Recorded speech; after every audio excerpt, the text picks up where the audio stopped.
Back then when I entered college newly, my friend, Ryan and I decided to room together. We'd gone to the same high school, and we figured we could save some money by staying in one of the older dorms on campus.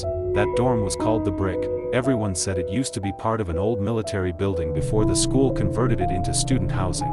It was cheaper than most places, but it showed cracked walls, flickering hallway lights, pipes that groaned all night. And then there was the bathroom, 4 stalls, 3 showers, and a single fluorescent light that buzzed like a dying insect. The stall at the very end was always locked, padlocked. Nobody knew why. Seniors said it had been that way for years. Some joked that a girl got trapped in there after hours and died. Others said it was just broken plumbing. Ryan and I didn't care. It was cheap, and that's what mattered, at least at first. One night, during a storm, the power went out. I couldn't sleep, so I grabbed my phone and headed to the bathroom. The hallway was pitch black, just my flashlight cutting through the dark. When I opened the bathroom door, the smell of mildew hit me like always. The light above was flickering weakly. That's when I heard it. Someone was crying, soft, broken sobs coming from inside the locked stall. I froze.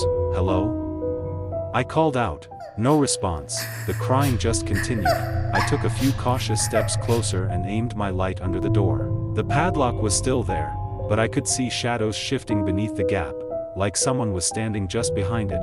Hey, I said again, my voice trembling, do you need help? The crying stopped. A second later, something scraped the inside of the metal door.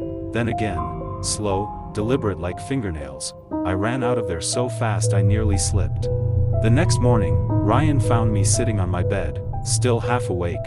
I told him everything, but he didn't believe me, until we opened the door. There were wet footprints in the hallway. They led straight from the bathroom right up to our room door, and then they stopped. We told the RA. He said maintenance checked that stall every semester, but it was sealed shut. Then he said something weird. If you hear anything again, don't answer it. For a few weeks after that, everything was fine. The crying stopped. The light stopped flickering. I started thinking maybe it was just stress, or my mind playing tricks, until that night. It was around 2 a.m., I woke up to a sound, faint at first, but slowly growing louder. It was crying again, only this time, it wasn't coming from the bathroom, it was coming from the hallway. Ryan sat up in his bed across from me. Dude, tell me you hear that, he whispered. We both stared at the door. The crying was right outside now, soft, broken, like someone begging. Then a voice said, please, open the door. My stomach dropped. The voice sounded close, too close, like the person was right on the other side. Ryan's voice shook. Don't open it, please, don't. The handle rattled slightly, then the crying grew louder, desperate, pleading, please let me in. It's so cold. Neither of us moved. We just sat there, shaking, staring at the door. It went on for maybe 30 seconds, or maybe a minute, I honestly don't know. Then, just like that, it stopped. The silence that followed felt heavier than anything I've ever experienced. We didn't sleep that night, and when morning came, we didn't even check. We packed our things that same day and moved out. Found another dorm on the opposite side of campus, way more expensive, but we didn't care. A few days later, I went back to the Brick to return my old key. As I passed by the hallway leading to the bathroom, I swear I heard it again. That same quiet crying, faint and hollow, coming from behind the locked stall. No one's ever opened it, and if you ever stay in the Brick, don't go looking for it. Some doors were never meant to be opened. As a fresher that just got into the college hostel, I was just happy to finally have a space of my own. The rooms were cramped, sure, but it felt like freedom compared to home. I was assigned a roommate named Daniel. He didn't talk much, but I figured that was fine. Everyone takes time to adjust. At first, nothing seemed unusual. Until I noticed something odd about his routine. He never slept. I don't mean he slept late, I mean I never once saw him close his eyes. I'd wake up at 2 or 3 a.m. to use the bathroom, and Daniel would still be sitting upright on his bed, staring straight ahead. No phone, no book, just sitting there. His posture never changed. The first week, I told myself maybe he was just an insomniac. But then I realized something else. Every time I glanced at him in the middle of the night, the hostel's dim fluorescent bulb would flicker faintly, like the power itself didn't want him there. One night, I woke up suddenly. My throat was dry, so I reached for my bottle of water. That's when I noticed it. Daniel wasn't on his bed. He was standing directly over mine. His face was inches from mine, his eyes wide open, and then, he whispered my name. But here's the thing, I had never told him my real name. I had introduced myself as Jay, a nickname everyone in school used for me. Only my family knew my full name. I froze. My mind screamed at me to move, to shout, to do something, but my body wouldn't respond. Daniel leaned closer, whispering again, almost like he was trying to taste the sound of it. The lights flickered violently, then went out completely. When they came back on a few seconds later, he was back on his bed, sitting upright, like he had never moved. The very next day, I reported to the hostel warden, begging to be reassigned. The warden frowned and shook his head. All the rooms are full. No vacant space until the end of the semester. You'll just have to manage. My heart sank. I had no choice but to stay. For a while, things seemed normal again. Daniel acted quiet, distant, but not threatening. I started convincing myself maybe I had just been hallucinating that night. Until something worse happened. One evening, I returned late from the library. The hostel was unusually quiet. When I opened the door, the room was pitch black, though I was sure I had left the light on. I reached for the switch, nothing, then I heard it. Breathing. Heavy, ragged breathing, coming from somewhere inside the room. I used my phone's flashlight. That's when I saw him. Daniel was standing in the corner, facing the wall, muttering something under his breath. The moment the light touched him, he snapped his head around, too quickly, like his neck should have broken. His eyes were wide, bloodshot, and fixed on me. I slammed the door shut and ran. That night, I slept in a friend's room on the floor. The following days, I forced myself to endure, but it broke me. I began faking illness just so I could leave the hostel and go home. I couldn't stay there any longer. I only came back during exams, stayed just long enough to write my papers, then left again, till today. Whenever anyone asks me about hostel life, I never talk about Daniel. Because no one even remembers him. It's like he never existed at all.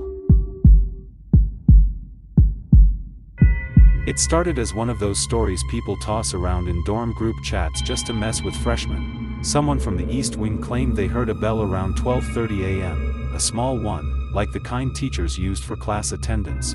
Nobody believed it. Then a few nights later, someone else said they heard it too, said after the bell rang, a voice started calling names. Real names, students from this dorm. Everyone thought it was a prank until people started getting sick. Not just catching a cold, I mean really sick. High fevers, disoriented. Some just packed up and left school completely. I thought it was another campus myth. College rumors spread faster than Wi-Fi. But one night, I was up studying for a quiz when I heard it for myself. Came from the hallway, then the voice, low, calm, almost polite, Ryan. Megan. Eli. I sat there, frozen. It sounded too close, too deliberate.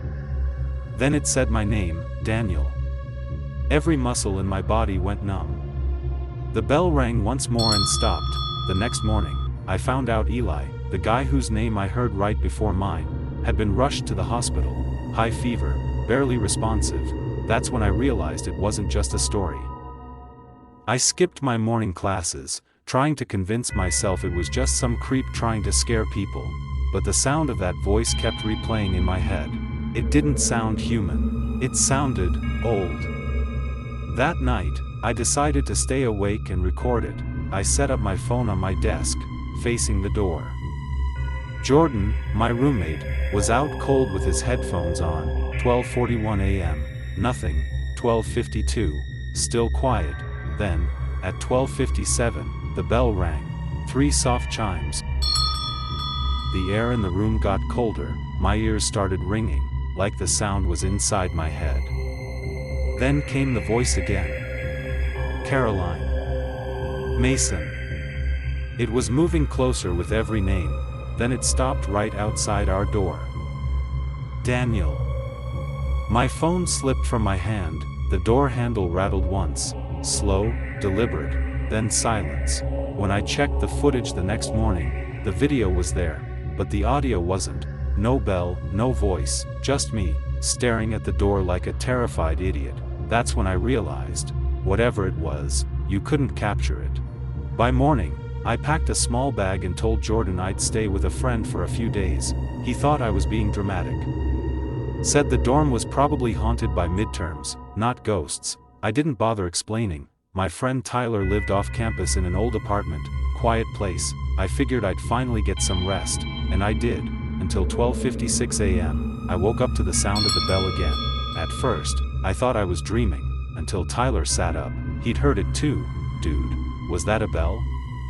He whispered, then we both heard it, faint, but unmistakable. Daniel. Tyler's eyes widened. What the hell was that? I didn't answer.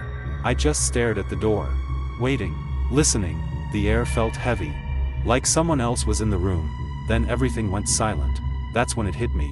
It wasn't the dorm that was haunted, it was me. For the next few days, I barely slept. I started digging through anything I could find about West Hall, old news archives, campus forums, Reddit threads. Then I found it, a 10-year-old article in the school newspaper. 7 students killed in dorm fire, cause unknown. The dorm's name? West Hall. Same building, same hallway, same time, 1 a.m., and the names of the victims: Ryan, Megan, Eli, Caroline, Mason, the exact names the voice called. I scrolled to the end of the article, and there was one more line I hadn't noticed before. The only student unaccounted for at the time of the fire was Daniel Reeves, presumed to have died while trying to alert others. That's my full name. The room suddenly went dead silent. Then, somewhere behind me, the bell rang once, and a voice whispered, right beside my ear, "You have been marked."